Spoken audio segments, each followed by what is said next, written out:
Good morning. Today is Alma Chapter 40, verses 15 through 26. And we're still talking to Corey Hanton. We're talking about the resurrection. And in my Ludlow book, there's a lot of like technical stuff that I'm not going to get into at all. But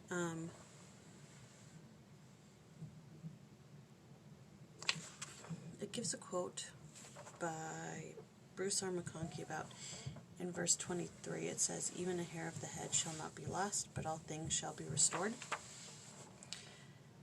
And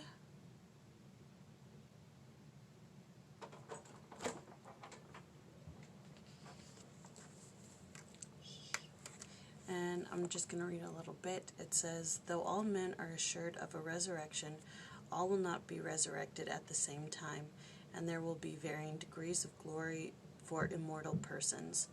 All will come forth from the grave, but every man in his own order.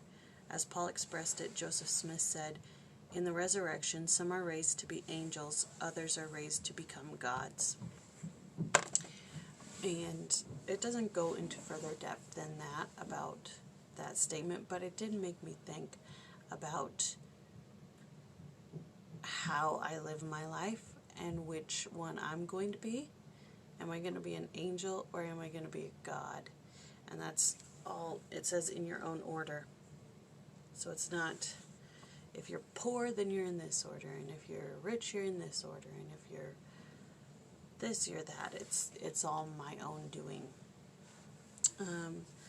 So then it goes on to talk about, in verses 25 and 26, it says, "Then shall the righteous shine forth, and then an awful death cometh upon the wicked." And it gives a memory here. And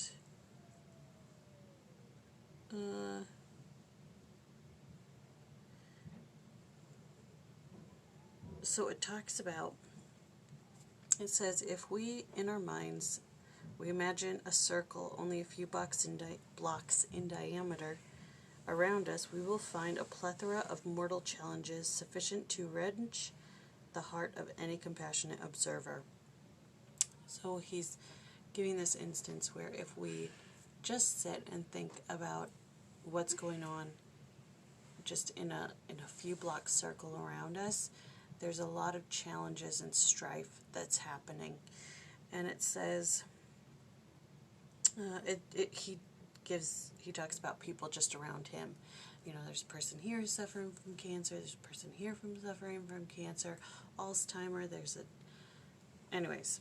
And it says, "Is it any wonder that the doctrine of the resurrection captures the imagination of mortals and infuses the soul with the hope of a better life free from the pains and sorrows of this one? One of my own sons entered this world through the gateway of complex physical and mental challenges.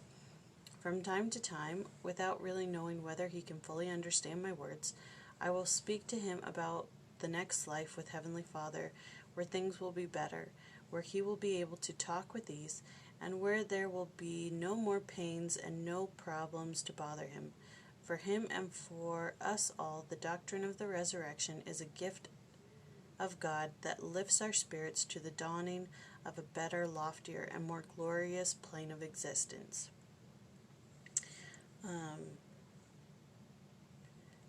And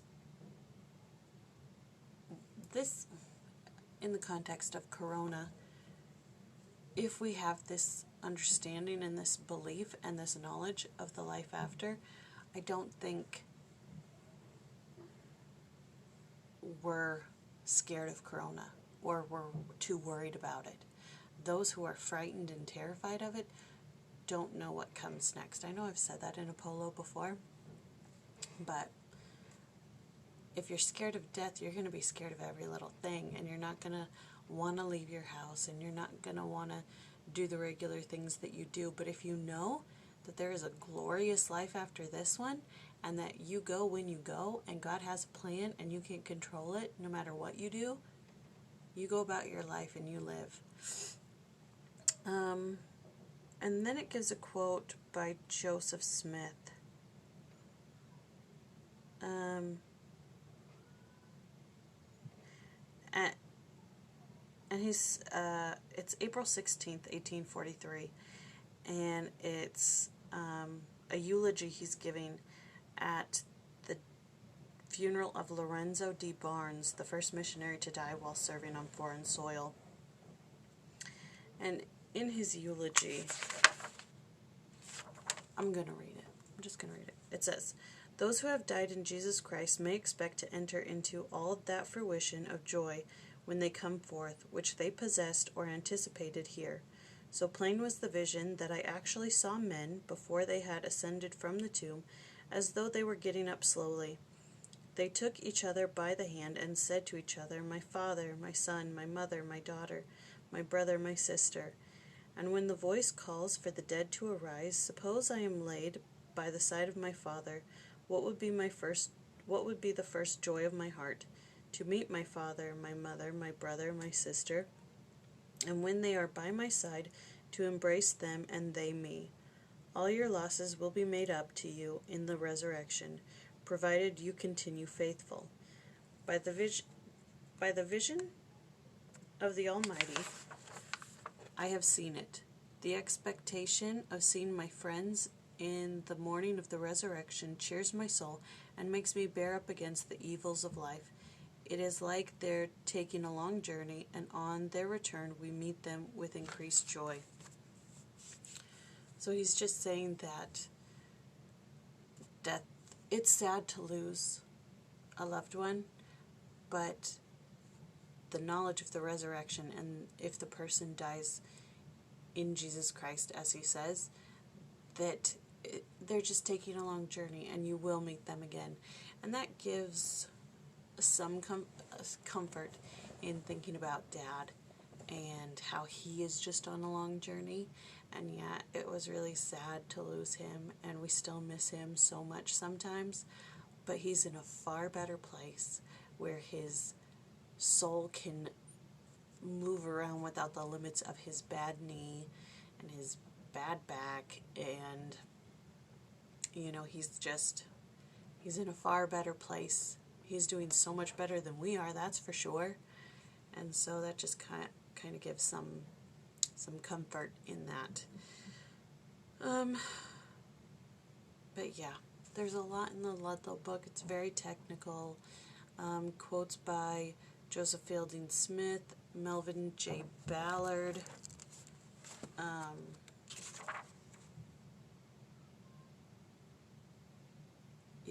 and Joseph Smith, just talking about the resurrection of the body. And if you're interested, I can send you a screenshot of it or a picture of it if you're interested. Anyways, Alma Chapter 40, verses 15 through 26. And I will be quiet now because the boys are sleeping.